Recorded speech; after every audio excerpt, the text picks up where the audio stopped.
O Supremo Tribunal Federal acredita na possibilidade de julgamento do inquérito do suposto plano de golpe ainda no primeiro semestre de 2025. Com o esforço concentrado da Procuradoria-Geral da República em janeiro, a denúncia pode ser apresentada até março. Os ministros querem concluir o julgamento no próximo ano para que o caso não contamine o processo eleitoral de 2026. Lembrando que Jair Bolsonaro pode ser denunciado e está inelegível por decisão do Tribunal Superior Eleitoral. A respeito desta conjuntura e das ameaças à democracia no Brasil, a gente conversou com o ex-ministro da Justiça, José Carlos Dias. Ele acabou de ter sua biografia lançada, uma trajetória que se mistura com a própria história do país nas últimas 6 décadas. Eu acho que nós estamos vivendo um momento ainda de muito risco. Esse relatório que foi encaminhado pela Polícia Federal, indicando toda uma trama, o risco de haver mortes do presidente, do vice-presidente, do ministro Alexandre de Moraes, isso tudo realmente me preocupa muito. Eu vivi realmente momentos terríveis durante a ditadura e é isto que eu quero evitar, que realmente nós possamos viver novamente um estado de direito disfarçado. Me preocupou muito o fato de que alguns militares foram indicados no relatório, mas muitos ficaram no silêncio. E é um silêncio que pode ser um silêncio perverso.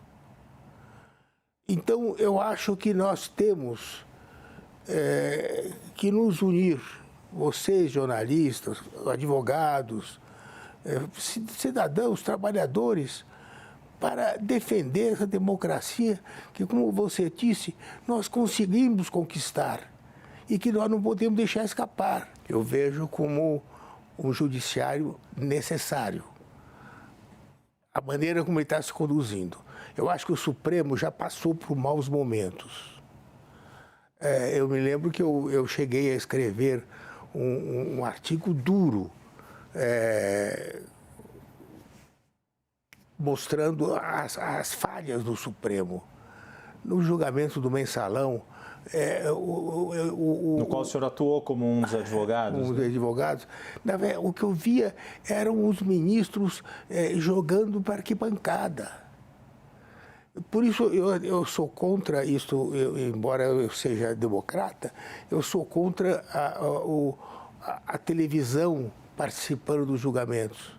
Nos Estados Unidos, para buscar um copo d'água, o ministro sai da sala e volta e serve o companheiro, mas nem garçom entra. E nós entramos aqui, o ministro sai, dá uma entrevista, depois volta, senta e continua. Então, eu acho que o Supremo, neste momento, ele está realmente indo bem. Alexandre de Moraes, talvez ele exagere muitas vezes.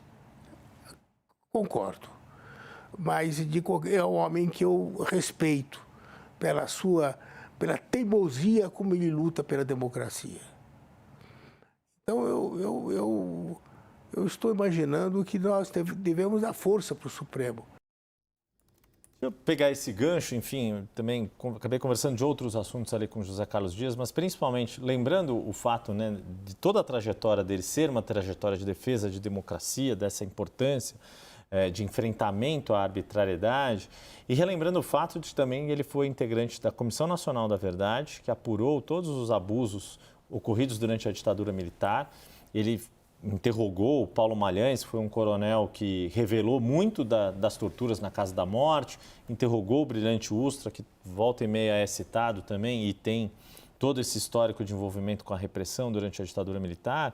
E como ele coloca ainda a importância, neste momento, de quais são os mecanismos que a sociedade tem para preservar o Estado democrático e, consequentemente, a liberdade. Neste momento de dar respaldo ao trabalho que as autoridades estão fazendo para investigar essa trama golpista. Queria te ouvir um pouco, Thaís, porque você também conhece muito desse histórico e do quanto é importante ainda ter figuras como José Carlos Dias vocalizando aquilo que que é totalmente relevante para funcionar bem um país que se quer democrático. Tem que saber o que é democracia de fato. E vou recorrer de novo aqui às pesquisas mais recentes, mostrando que para o brasileiro o valor da democracia tem diminuído, né?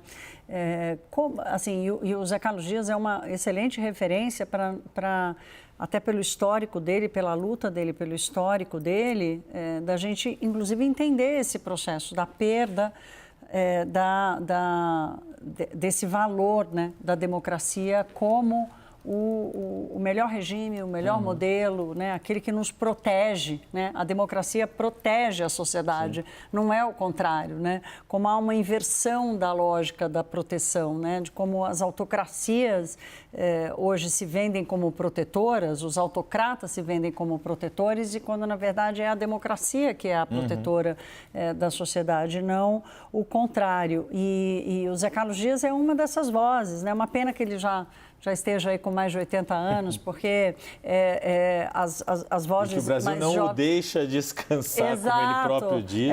Mas ainda bem, né, doutor Zé Carlos, por favor, continue falando com a gente. Agora, esse é um debate que eu acho que vai se perder ainda mais, tanto porque, pelo que está acontecendo na Europa, nos Estados Unidos, a chegada de Donald Trump dizendo que quer anexar, quer tomar a Groenlândia, que é da Dinamarca há 500 anos, quer tomar de novo o Canal do Panamá, aqui no Brasil, aqui na América Latina, Venezuela querendo a Guiana, e por aí vai. E o próprio Brasil também, com o seu debate ensimesmado, mas também com essas características de questionamento da democracia.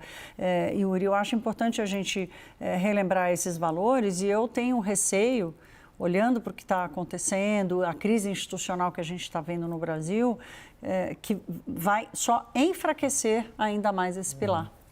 Jussara, quero te ouvir um pouco ali, dentro dessa linha do que a Thaís está trazendo, né? Além, claro, de toda essa expectativa do quanto este julgamento vai ser uma pauta importante ao longo do ano que vem. Primeiro, a apresentação da provável denúncia que o Procurador-Geral Paulo Gonet deve preparar, e depois como o Supremo vai lidar com isso, e todos esses desdobramentos para esse valor maior, que é um Estado democrático de direito, que de fato seja um Estado democrático de direito, e não, num outro trecho que o Zé Carlos me disse, que seja um Estado democrático disfarçado, que não é o que nós queremos, né? Yuri, quando nessas conversas todas, eu converso muito com as defesas, com aliados dos investigados, né, dos indiciados já, e o que a gente observa é que esse é um julgamento polarizado, e que o Estado democrático de direito, a democracia, é um valor que também que é colocado em xeque. As pessoas costumam ver aqueles que estão no alvo dessa investigação,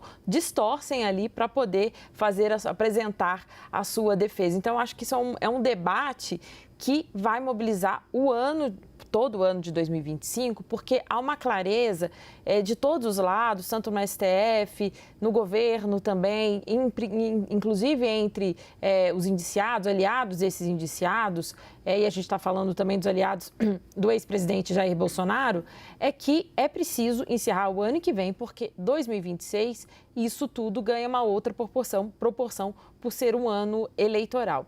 Então, já vem esse debate e deve ali se concentrar. Então, o julgamento desse inquérito, da tentativa de golpe, né, ele vai ter um debate sobre democracia também, porque boa parte da defesa desses indiciados vem questionando o papel do STF e questionando, inclusive, a atuação do STF. Então, vai ser interessante ver. Agora, só para falar das defesas também, sobre as perspectivas, né, para o próximo ano, o que eu tenho ouvido dos advogados é que eles imaginam que o Procurador-Geral da República, Paulo Gonet, que ele vai fatiar esse inquérito que foi esse relatório final da Polícia Federal, e aí dividir em algumas denúncias, não entregar uma única denúncia, né? Então, eles imaginam que, assim como a Polícia Federal apresentou ali que tinha 6 núcleos, eles imaginam que a PGR também vai atuar, oferecer essa denúncia também fatiada. Bem, mas a perspectiva dos advogados é que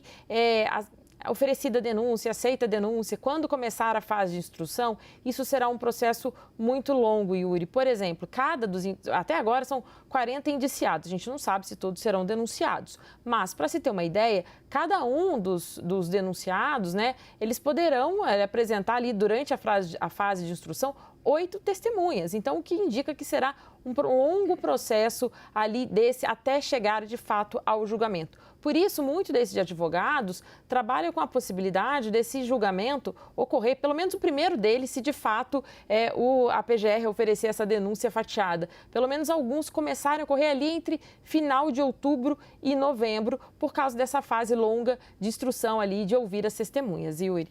É engraçado porque essa expectativa de que tudo aconteça em 2025, como se o calendário fosse ajudar, porque o calendário político, nós já estamos discutindo a eleição de 2026 agora, né? Quer dizer, agora nós já estamos fazendo isso, né? Assim, as lideranças do Partido dos Trabalhadores confirmando Lula como candidato 2 anos antes, né? Toda essa discussão. Então, assim, essa contaminação eu acho que já aconteceu. Essa preocupação de não deixar passar para 2020. É óbvio que 2026 vai ser o ano e aí pega mais, mas eu acho que nós não vamos nos livrar dessa contaminação pelo fato do calendário... Essa coincidência exatamente, do calendário. Se a gente tomar de parâmetro ali o que aconteceu, por exemplo, no julgamento mensalão, para citar outra referência que José Carlos Dias atuou como advogado, foi um julgamento extremamente longo, né? Uma denúncia muito robusta.